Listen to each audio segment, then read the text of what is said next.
एडल और उसके बेटे ने घायल आदमी को हेल्प की, पर बाद में इन्हें पता चलता है कि वो जेल से भागकर आया हुआ था। उसके बारे में और भी जानने के बाद ये डर चुके थे, पर इनके नसीब में कुछ और ही था। हेलो फ्रेंड्स, आज मैं आपको लेबर डे ये 2013 की एक romantic drama Hollywood movie explain करने वाला हूँ। ये एक बहुत ही अमेजिंग सी मूवी है और इसकी एंडिंग भी बहुत ही अच्छी है, तो अंत तक इस वीडियो को जरूर देखिएगा। अगर आपको वीडियो अच्छा लगता है तो प्लीज इसे लाइक और कमेंट जरूर कर दीजिए। अब बिना किसी तरीके एक्सप्लेनेशन स्टार्ट करते हैं। मूवी स्टार्ट होती है और मूवी की स्टोरी हमें हेनरी बता रहा है। हेनरी एडल का बेटा होता है। हेनरी के फादर उसे और उसकी मदर को छोड़कर चले गए थे, तो दोनों अकेले ही रहते हैं। मदर हमेशा हर एक चीज को लेकर बहुत ही ज्यादा स्ट्रगल करती है। हेनरी की स्कूल अब खुलने वाली थी, तो उसके लिए पैंट्स लेने के लिए सुपर शॉप में जा रहे थे। इनकी गाड़ी की कंडीशन बहुत ही खराब हो चुकी थी, पर एडल को इसके बारे में ज्यादा पता नहीं था, तो इस वजह से गाड़ी को रिपेयर भी नहीं करती। वैसे ही ये जा रहे थे। हेनरी के फादर ने और एक शादी कर ली थी और उन्हें एक बेटी भी थी। सैटरडे संडे पर वो हेनरी को घर पर लेकर जाते हैं। हेनरी हमेशा अपनी मदर का बहुत ख्याल रखता है। एडल हमेशा डर डर कर रहती है, तो इस वजह से उसके हाथ भी थरथराते हैं। एडल अपनी रिस्पॉन्सिबिलिटी से नहीं भागती और हेनरी को एक अच्छा आदमी बनाने की हमेशा कोशिश करती है। उसने एक दिन उसे कहा कि एक आदमी को डांस करना आना चाहिए, तो उसे वो सिखा देती है। लोगों से जाकर बात करने के लिए एडल डरती है, तो हमेशा हेनरी को अपने साथ लेकर जाती है। आज ऐसे एक सुपर शॉप में हेनरी के लिए पैंट्स लेने के लिए वो आए हुए थे। हेनरी के पास अचानक से फ्रैंक आ गया। फ्रैंक को चोट लगी थी, तो हेनरी से कहता है, क्या तुम मेरी हेल्प कर सकते हो? हेनरी ने कहा कि मैं मेरी मदर के साथ आया हूँ, मैं आपकी हेल्प नहीं कर सकता। फ्रैंक ने एडल को देखा और वो कहता है, तुम्हारी मदर मुझे हेल्प कर सकती है। उसे कहीं पर जाना था तो राइड मांगता है। इसके बाद ये दोनों एडल के पास गए। एडल फ्रैंक को देखकर कहती है कि हम आपको लिफ्ट नहीं दे सकते। फ्रैंक हेनरी के गले पर हाथ लगाता है। इनडायरेक्टली उसे धमकी दे रहा था कि उसे लेकर जाना ही पड़ेगा। एडल भी फिर इस बात को मान जाती है। फ्रैंक ने फिर गाड़ी में आकर कहा कि मुझे तुम्हारे घर लेकर चलो, मुझे सिर्फ जरा आराम करना है। एडल फ्रैंक से पूछती कि तुम्हें चोट कैसे आई? फ्रैंक ने कहा कि मैं जेल में था, मेरा अपेंडिक्स का ऑपरेशन होने वाला था, तो वहाँ की हॉस्पिटल की खिड़की से मैं नीचे गिर गया और वहाँ से मैं भाग गया। फ्रैंक एडल से पूछता है, मुझे सिर्फ थोड़ा टाइम तुम्हारे पास रहने दो। एडल पूछती कि क्या तुम हमें हर्ट करोगे? फ्रैंक कहता है, मैंने जानबूझकर मेरी लाइफ में किसी को भी हर्ट नहीं किया। वो प्रॉमिस करता है कि घर में उसे हेल्प करेगा। एडल ने कहा कि घर पर हमेशा लोग आते रहते हैं, अगर मुझे कुछ हुआ तो तुम बचकर नहीं जा पाओगे। फ्रैंक कहता है कि मैं अभी अभी तो जेल से बाहर आया हूँ, फिर से क्राइम कर कर मैं अंदर नहीं जाना चाहता। इसके बाद न्यूज पर भी फ्रैंक भाग चुका है, ये आ रहा था। फ्रैंक कहता है कि अब पुलिस हर जगह पर मुझे ढूंढने लग जाएंगे। अगर किसी को पता चला कि तुमने मुझे सहारा दिया था, तो तुम दोनों बहुत ही ज्यादा ट्रबल में आ जाओगे। इसके लिए उसके पास एक सोल्यूशन था। वो कहता है कि मैं तुम्हारे हाथ पैर बांध देता हूँ, इससे सब लोगों को लगेगा कि मैंने तुम्हें किडनैप किया था और तुम पर कोई भी शक भी नहीं करेगा। एडल भी इस बात के लिए मान जाती है। उसने हेनरी को फ्री रखा था। इसके बाद वो कुक करने लग जाता है। वो एक बहुत ही अच्छा कुक था और उसने एक बहुत ही अच्छी सी डिश बनाई। एडल के हाथ बंधे हुए थे, तो अपने हाथों से उसे वो खिलाता है। हेनरी को एडल की एक बात याद आती है। एडल हेनरी को एक दिन समझा रही थी कि जैसे आदमी बड़ा होता है तो वो किसी ना किसी को तो पाना चाहता है। उसे लगता है कि उसकी लाइफ में कोई अपना हो। ये एक बहुत ही नेचुरल चीज है। हेनरी हमेशा वंडर करता है कि उसकी मदर की लाइफ में कोई भी आदमी नहीं। अब फ्रैंक यहाँ पर है, तो क्या वो आदमी फ्रैंक हो सकता है? फ्रैंक ने एडल से पूछा कि ट्रेन कब से स्टार्ट होती है। एडल कहती कि सुबह ट्रेन स्टार्ट हो जाएगी। फ्रैंक का उन्हीं ट्रेन में से भाग जाने का प्लान था। हेनरी रात में एडल को देखने के लिए आया, तो अपने बेड से बंधी हुई थी। फ्रैंक नीचे सो रहा था। हेनरी सुबह फ्रैंक से पूछता है, तुम इस तरीके से भागकर कैसे आके? क्या तुम्हें कोई गार्ड वगैरह देख नहीं रहा था? फ्रैंक कहता है कि गार्ड को स्मोक करने के लिए जाना था, तो मैंने कहा कि जैसे तुम चले जाओगे वैसे मैं इस खिड़की से कूदकर भाग जाऊंगा। गार्ड को यह मजाक लगा था और वो सचमुच में चला गया। अगर आप मजाक में इस तरीके से लोगों से सच बोल देते हो तो उस बात को सीरियसली लेते हैं नहीं। फ्रैंक ने एडल को फ्री कर दिया था। वो पूछती है कि आज तुम मुझे क्यों नहीं बांध रहे? फ्रैंक कहता है कि अब नीड नहीं है। अगर पुलिस ने तुमसे पूछा क्या मैंने तुम्हें बांध कर रखा था, तो तुम सच बोलोगी कि मैंने एक्चुअल में तुम्हें बांध कर रखा था। फ्रैंक को ट्रेन की कोई भी आवाज नहीं आ रही थी, तो एडल कहती है कि लेबर डे का वीकेंड है, तो इस वजह से कोई भी ट्रेन नहीं आएगी। अब 2-3 दिन के लिए वो फंसे हुए थे। फ्रैंक उन पर कोई भी बोझ नहीं बनना चाहता था, तो इसी वजह से घर में सब काम करने लग जाता है। उसने स्टेयर्स को रिपेयर कर दिया। गाड़ी भी खराब थी, तो गाड़ी को ऑयल भी वो चेंज कर देता है। एडल को एक आदमी ज्यादा प्राइस में लकड़ियां बेच रहा था, तो फ्रैंक ने उसे वार्न किया। पूरे घर की भी वो साफ सफाई करता है। हेनरी को बेसबॉल खेलना भी उसने सिखाया। अचानक से उनका नेबर आ जाता है। फ्रैंक ने एडल को पकड़ लिया और हेनरी को डोर ओपन करने के लिए कहा। वो कहता है कि इस नेबर को जल्दी से घर भेज दो, उसे शक नहीं होना चाहिए। नेबर कहते हैं मेरे पास कुछ एक्स्ट्रा एप्पल्स थे, पीच थे, तो इसीलिए मैं तुम्हारी मदर को देने के लिए आया हुआ था। तुम्हारी मदर कहाँ है? हेनरी कहता है कि वो बात ले रही है। नेबर कहते हैं अभी अभी जेल से एक कैदी छूटा हुआ है, तुम्हें इस तरीके से डोर नहीं खोलना चाहिए। मैं इसी बारे में तुम्हारी मदर को वार्न करने के लिए आया हुआ था, जरा अपना ख्याल रखना। हेनरी उसे यकीन दिलाता है कि इस बात को समझ सकता है। नेबर के जाने के बाद एडल फ्रैंक पर गुस्सा हो गई। वो कहती है मेरे बेटे को इस तरीके से तुम कभी भी यूज मत करना, इस तरीके से किसी से झूठ बोलना, ये बात मैं उसे नहीं सिखा सकती। फ्रैंक भी इस बात का रिस्पेक्ट करता है। फ्रैंक ने कहा कि नेबर ने तो बहुत सारे एप्पल्स दिए हैं, ये वीकेंड पर तुम लोग कभी भी खा नहीं पाओगे। उसे एक आइडिया आया और इस एप्पल का वो पाई बनाता है। ये पाई बनाते वक्त वो हेनरी और एडल को ये रेसिपी सिखा रहा था। एक फैमिली की तरह सारे मिलकर ये पाई बनाते हैं। फाइनल लेयर लगाते वक्त एडल के हाथ थरथरा रहे थे, तो फ्रैंक उसे कॉन्फिडेंस देता है। ये दोनों एक दूसरे के करीब आने लग गए थे। ये बात हेनरी ने नोटिस की। रात में यहाँ से एक पुलिस गुजरा, वो फ्रैंक को ही ढूंढ रहा था। फ्रैंक एडल से कहता है ये पुलिस अभी अभी यहाँ से गुजरे, इसका मतलब है 5-6 घंटे वो मुझे यहाँ पर नहीं ढूंढेंगे। उसे भागने के लिए बहुत ही अच्छा चांस था। एडल कहती कि अब मत जाओ, सुबह चले जाना। एडल नहीं चाहती थी कि फ्रैंक अब यहाँ से चला जाए। उसे कहती कि 1-2 दिन में चले जाना, तब तक तुम्हारी वुंड भी हील हो जाएगी। हेनरी भी उसे यही रहने के लिए बोल रहा था। अगली सुबह फ्रैंक ने फिर से एडल के घर में बहुत सारे काम किए। उसे हर एक चीज में हेल्प करता था। गाड़ी का टायर कैसे बदलते हैं ये भी चीज उसने हेनरी को सिखाई। वो कहता है कि जब तुम्हारे साथ कोई लड़की होगी तब उस वक्त ये चीज तुम नहीं सीख सकते। इमरजेंसी पर ये काम करना तुम्हें आना चाहिए। फ्रैंक को डांस करना आता नहीं था, तो एडल ने उसे भी डांस करना सिखाया। एक दिन हेनरी ग्रोसरी शॉपिंग के लिए गया हुआ था। वहां पर जब वो सोडा बाय कर रहा था तो एलेनोर नाम की लड़की उसे बात करती है। कहती कि एल्यूमिनियम की टीन में अगर तुम कुछ भी पीते हो तो इससे तुम्हारी मेमोरी खराब होती है। वो इस टाउन से नहीं थी, तो हेनरी से पूछते कि क्या इस टाउन में कुछ इंटरेस्टिंग करने जैसा है। हेनरी ने कहा कि तुम यहाँ पर बॉलिंग कर सकती हो। इसके बाद वो सब सामान लेकर काउंटर पर गया और उसके पास एक रेजर भी था। ओनर पूछता है कि तुम्हारी मदर के लिए रेजर सही नहीं है। हेनरी कहता है कि रेजर मेरे लिए है। ओनर ने भी इस बात के बारे में ज्यादा सोचा नहीं और उसे केयरफुल रहने के लिए कहा। वो जब घर आ रहा था तो पुलिस हर जगह पर फ्रैंक की फोटो लगा रहे थे। उसे कहते हैं कि केयरफुल रहना, अगर तुम्हें कुछ दिखे तो हमें रिपोर्ट करना। घर आने के बाद अचानक से हेनरी की नेबर घर में घुस कर आई थी।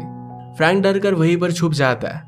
नेबर एडल को ढूंढ रही थी तो एडल आगे आके नेबर ने कहा कि मुझे जरा अर्जेंट काम है, मुझे जरा बाहर जाना पड़ेगा, तो क्या मेरे बेटे का तुम ख्याल रख सकती हो। उसका बेटा पैरालाइज था और ज्यादा कुछ भी बोल नहीं सकता था। इस तरीके से फ्रैंक के घर में होते हुए एडल कोई भी रिस्पॉन्सिबिलिटी ले नहीं सकती, पर नेबर ने उसे बहुत ही ज्यादा फोर्स किया, तो इस वजह से एडल को उसके बेटे का ख्याल रखने के लिए मानना पड़ता है। नेबर के जाने के बाद नेबर के बेटे बैरी को फ्रैंक ने देखा। बैरी कुछ भी ज्यादा बोलेगा नहीं, तो इस वजह से फ्रैंक के लिए प्रॉब्लम नहीं है। उसे भी घर की सारी चीजों में शामिल कर लेते हैं। बाहर जाकर बेसबॉल की प्रैक्टिस कर रहे थे तो बैरी भी उनके साथ खेलता है। फ्रैंक ने हेनरी को बैटिंग सिखाई, उसके बाद एडल को भी वो सिखाता है। इनका आज का डे ये बहुत ही ब्यूटीफुल सा स्पेंड हुआ था। रात में जब सब मिलकर टीवी देख रहे थे तो न्यूज पर फ्रैंक की न्यूज आई। ये न्यूज जब बैरी देखता है तो इस न्यूज से वो डिस्टर्ब हो गया। जब उसकी मदर उसे लेने के लिए आई तो फ्रैंक छुप जाता है, पर बैरी फ्रैंक का नाम ले रहा था। वो सही से बोल नहीं पाता, तो इस वजह से उसकी मदर को कुछ अलग ही लगा। उसे जोर से चाटा मारती है और उसका मुंह बंद कर देती है। रात में एडल और फ्रैंक ये दोनों मिलकर प्लान बना रहे थे। अभी नहीं लगता है कि इन दोनों को साथ में भाग जाना चाहिए। फ्रैंक पूछता है कि हेनरी का क्या होगा। एडल ने कहा कि हेनरी के फादर कभी भी उसे मेरे साथ जाने नहीं देंगे। एडल का प्लान बना कि हेनरी के फादर को बताए कि नहीं और वैसे ही उसे लेकर चली जाएगी। यह बात हेनरी को पता नहीं थी। उसे लगता है कि शायद एडल और फ्रैंक ये दोनों एक साथ ही भाग जाने वाले हैं, उसे अपने फादर के पास अकेला छोड़कर जाएंगे। इस बात से उसे बहुत बुरा लगा। फ्रैंक के ऊपर मर्डर का चार्ज था और इसी वजह से वो जेल में था। वो एडल से कहता है कि मैंने किसी का भी मर्डर नहीं किया, मुझ पर एक्सीडेंटली इल्जाम लगा था। एक्चुअल में फ्रैंक जब बहुत ही यंग था तो एक लड़की उसे पसंद आई थी। उसके साथ उसका अफेयर हुआ और एक दिन उस लड़की ने उससे कहा कि मैं प्रेग्नेंट हूँ। इसी वजह से फ्रैंक ने उसके साथ शादी कर ली थी। बाद में फ्रैंक को पता चला कि उसकी वाइफ का अफेयर चल रहा है। वो एक दिन उसे कन्फ्रंट करता है कि क्या ये बेबी मेरा है। तो उसकी वाइफ कहती है तुम एक बहुत ही बड़े फूल हो, उसका बेटा नहीं था। उसे मार रही थी तो फ्रैंक ने सिर्फ उसे पुश किया और इसी वजह से सर पर चोट लगने की वजह से उसकी वाइफ की डेथ हो गई। फ्रैंक ने ऊपर जाकर देखा तो उसकी वाइफ ने अपने बेटे को बाथ टब में डालकर उसका मर्डर कर दिया था। इस सब की वजह से पुलिस को लगा था कि फ्रैंक ने अपनी फैमिली को मार डाला। ये सिर्फ एक एक्सीडेंट था और इसमें फ्रैंक की कोई भी गलती नहीं थी। एडल कहती कि बात तुम्हें सब लोगों को समझानी चाहिए। फ्रैंक ने कहा कि अब उस इंसिडेंट को बहुत ज्यादा टाइम हो चुका है, कोई भी मुझ पर बिलीव नहीं करेगा। सुबह होने पर एडल हेनरी को कहती है कि हम कनाडा जाने वाले हैं, इसके बारे में और भी हमें इन्फॉर्मेशन चाहिए तो लाइब्रेरी में जाकर कुछ बुक्स लेकर आओ। यही बुक्स जब हेनरी ले रहा था तो उसे फिर से एलेनोर दिखती है। हेनरी ने उससे पूछा कि तुम यहाँ पर कैसे आई। एलेनोर कहती है कि मेरे फादर और मदर का डिवोर्स हो चुका है। वो पहले अपनी मदर के साथ रहती थी, पर मदर का अब एक बॉयफ्रेंड है, उसके साथ वो शादी करना चाहती थी, तो इसी वजह से एलेनोर को उसके फादर के पास उसने भेज दिया है। हेनरी कहता है कि मेरी मदर का भी अभी अभी एक बॉयफ्रेंड बना है। एलेनोर कहती है कि बॉयफ्रेंड की वजह से आदमी जरा पागल हो जाता है, वो क्या डिसीजन लेते हैं ये उन्हें पता नहीं चलता। एलेनोर ने कहा कि तुम्हें अपनी मदर से जाकर बात करनी चाहिए। हेनरी को ये बात इतनी ज्यादा सही नहीं लगती। अब वीकेंड आ चुका था तो हेनरी के फादर उसे लेकर जाते हैं। फादर कहते हैं तुम्हें स्कूल के स्पोर्ट्स में अब जरा ध्यान देना चाहिए। हेनरी कहता है कि मैं डांस करना चाहता हूँ। फादर ने कहा कि अगर तुम डांस करोगे तुम्हें लोग जरा अलग समझेंगे। ये सब चीजें बताने के लिए घर पर कोई भी आदमी नहीं है, तो इसी वजह से मैं तुम्हें ये सब बता रहा हूँ। हेनरी कहता है कि आपको किसने कहा कि घर पर कोई भी आदमी नहीं है। फादर और भी इसके बारे में जानना चाहते थे तो हेनरी कहता है कि आपको क्या फर्क पड़ता है। फादर ने कहा कि तुम मेरे बेटे हो, तुम कहाँ हो, किसके साथ हो, इससे मुझे बहुत फर्क पड़ता है। घर पर आने के बाद हेनरी जरा अपसेट था। एडल उससे पूछती है कि क्या हुआ है। मुझे तुमसे कुछ बात करनी है। मैंने और फ्रैंक ने डिसाइड किया है कि हम भागकर कनाडा में चले जाएंगे। हेनरी रोने लग गया। वो पूछता है क्या मैं तुम्हें फिर से कभी देख पाऊंगा। एडल कहती है कि तुम ऐसे क्यों बात कर रहे हो, तुम मेरे साथ चलोगे। वो फिर उसे गले लगा लेती है। अब सब मिलकर सामान वगैरह पैक करने लग गए। एक दिन हेनरी एलेनोर से मिलने के लिए आया। एलेनोर हेनरी को फ्रैंक के बारे में पूछती है तो हेनरी ने कहा कि वो अच्छा है, हम सब मिलकर कनाडा जा रहे हैं। एलेनोर बहुत ही स्मार्ट थी। वो कहती है कि अब स्कूल स्टार्ट होने वाली है और तुम सब लोग भाग रहे हो। क्या प्रिजन से जो कैदी भागा हुआ था, क्या वही तुम्हारी मदर का बॉयफ्रेंड है। हेनरी हाँ कहता है। एलेनोर ने हेनरी से कहा ये तो बोनी एंड क्लाइड की तरह हो गया, वो दोनों भी चोर थे और ऐसे ही भाग रहे थे, पर पुलिस ने उन्हें मार डाला था। एलेनोर अकेली थी तो हेनरी भी उसे छोड़कर ना जाए, इसी वजह से उसे डराने की वो कोशिश कर रही थी। फ्रैंक को अपनी चोट से ज्यादा तकलीफ होने लग गई थी। एडल कहती कि मैं फार्मेसी से जाकर कुछ मेडिसिन लेकर आती हूँ। फ्रैंक इसके लिए मना कर रहा था, पर फिर भी एडल को इसकी जरूरत लगती है। वो जाकर गाड़ी में बैठी पर इसे स्टार्ट ही नहीं कर पाती। एक चीज थी जो उसे खाए जा रही थी। फ्रैंक ने आकर उसे पूछा क्या तुम मेरे साथ नहीं आना चाहती। एडल कहती कि ऐसा कुछ भी नहीं है। जब मैंने हेनरी की डिलीवरी की उसके बाद और एक बच्चा होने के लिए हमने ट्राई किया था। मैं प्रेग्नेंट हुई और मुझे मिसकैरेज हो गया था। इसके बाद उसने बहुत बार ट्राई किया था पर हर बार मिसकैरेज हो जाता। एडल इस बात की वजह से बहुत ही ज्यादा टूट गई थी। एक बार जब वो प्रेग्नेंट रही तो उसे बेटी हुई थी, पर डिलीवरी के वक्त ही उसकी बेटी की डेथ हो गई थी। इस सब की वजह से हमेशा वो सैड रहने लग गई थी। इसी वजह से उसका हस्बैंड उसे छोड़कर चला गया था। उसने फ्रैंक से कहा कि मैं तुम्हें कोई भी फैमिली दे नहीं सकती। फ्रैंक ने कहा कि ऑलरेडी तुमने मुझे फैमिली दे दी है, वो हेनरी को ही अपना बेटा मानेगा। एडल को ये बात अच्छी लगी। इसके बाद ये सब मिलकर घर की साफ सफाई करते हैं और अगले दिन जाने वाले थे। सुबह जल्दी उठकर चुपके से अपने फादर के घर के लेटर बॉक्स में वो रख कर आता है। जब वो घर पर वापस आ रहा था तो एक पुलिस ऑफिसर ने उसे नोटिस किया। वो कहते हैं कि तुम यहाँ पर कर क्या रहे हो, चलो मैं तुम्हें घर पर लिफ्ट दे देता हूँ। हेनरी तो पहले इसके लिए मना करता है पर पुलिस ऑफिसर मानते नहीं। उन्होंने पूछा कितनी सुबह तुम कर क्या रहे थे। हेनरी कहता है कि मैं मेरे फादर के घर पर कुछ छोड़ कर गया था तो इसी वजह से लेने के लिए आया था। पुलिस ऑफिसर ने देखा कि एडल गाड़ी में सब कुछ सामान भर रही थी। ये उसे जरा सस्पिशियस लगा। आकर वो एडल से बात करता है। वो कहता है कि क्या आप कहीं पर जा रही हो। एडल ने कहा कि कुछ दिनों के लिए हम जरा ट्रिप पर जा रहे हैं। आज सब बच्चों की स्कूल स्टार्ट हो रही थी तो ये और भी ज्यादा सस्पिशियस था। पुलिस ऑफिसर कहते हैं कि मैं आपकी जरा मदद कर देता हूँ। कुछ बॉक्सेस रखने में उसने एडल को हेल्प की। उसे ज्यादा कुछ भी सस्पिशियस लगा नहीं। जाते वक्त वो एडल का हैंडशेक ले रहा था, पर एडल का हाथ थरथरा रहे थे तो हेनरी उसका हैंडशेक करता है। ऊपर से फ्रैंक छुप कर ये सब कुछ चीजें देख रहा था। पुलिस ऑफिसर के जाने के बाद फ्रैंक कहता है अब हमें जल्द से जल्द यहाँ से चले जाना चाहिए। एडल और हेनरी फिर ये दोनों बैंक में आए। बैंक से सारे पैसे विड्रॉल कर रहे थे। ये बात जरा वहाँ की एम्प्लॉय को सस्पिशियस लगे तो अपने मैनेजर के पास गए। मैनेजर एडल से कहता है कि अगर आप इतनी ज्यादा अमाउंट विड्रॉल कर रहे हो तो जनरली लोग चेक में लेते हैं। एडल कहती कि आजकल मैं ज्यादा घर से बाहर निकलती नहीं, तो इसी वजह से सब पैसे निकाल रही थी। फिर भी उसे सस्पिशियस लग रहा था। तो हेनरी हंसते हंसते कहता है कि हम दोनों बॉनी एंड क्लाइड की तरह इस कंट्री से इलीगली अलग कंट्री में जाकर रहने वाले हैं, इसी वजह से सारा अकाउंट खाली कर रहे हैं। मैनेजर ने इस पर हंस दिया और सारे पैसे उसे दे देता है। ये बात हेनरी ने फ्रैंक से ही सीखी थी कि अगर आप इस तरीके से सच बोलोगे तो लोग आपको सीरियसली लेंगे नहीं। इसी के पैरेलल में फ्रैंक जब घर पर था तो अचानक से एडल की नेबर घर में घुस कर आती है। उसने फ्रैंक को देख लिया। वो एडल के बारे में पूछती है तो फ्रैंक कहता है कि जरा बाहर गई है, मैं घर की फिक्सिंग करने का काम कर रहा हूँ। नेबर को शक चला गया और वहां से वो चली जाती है। एडल के वापस आने से पहले फ्रैंक को घर पर कॉल भी आया था। यह हेनरी के फादर का था और वो वरीड थे।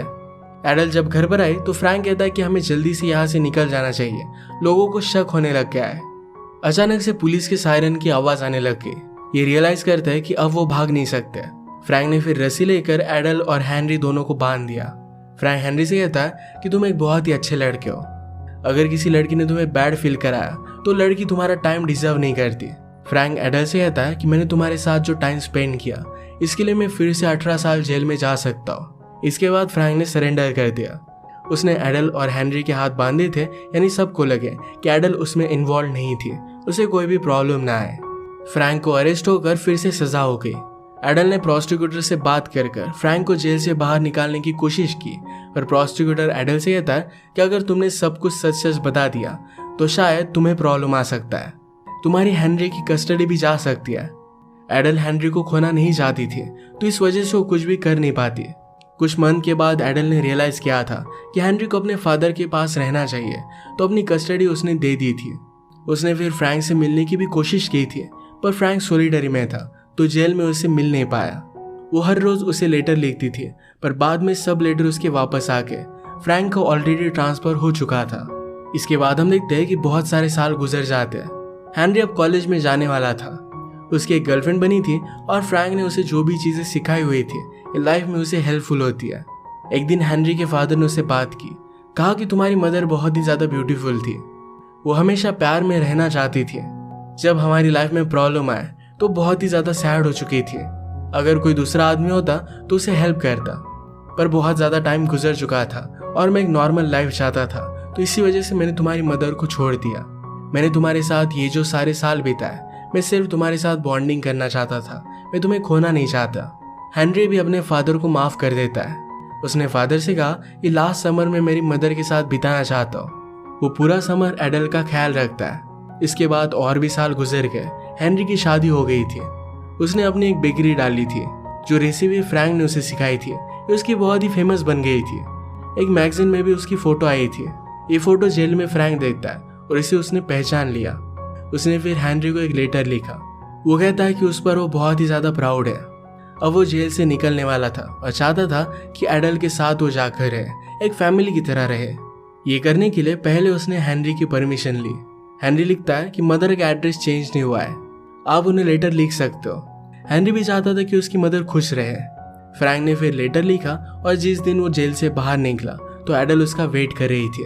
इतने साल सिर्फ एक दूसरे से ही इन्होंने प्यार किया था, फिर से एक दूसरे से मिले और जो भी टाइम इनके पास अब बचा है एक साथ ही स्पेंड करेंगे, एक दूसरे का ख्याल रखेंगे। इसी के साथ ये मूवी एंड हो जाती है। एक बहुत ही अनएक्सपेक्टेड और अलग ही सिचुएशन की एक रोमांटिक मूवी थी। अगर आपको वीडियो अच्छा लगता है तो प्लीज़ इसे लाइक और कमेंट जरूर कर दीजिएगा। बहुत सारी मूवीज़ लेकर आते रहता हूँ, तो प्लीज़ इस चैनल को सब्सक्राइब कर दीजिए और बेल नोटिफिकेशन आइकॉन दबाना मत भूलिएगा। हम फिर से मिलेंगे और एक नई मूवी के साथ, तब तक के लिए थैंक यू और आप अपने आप का ख्याल रखिए।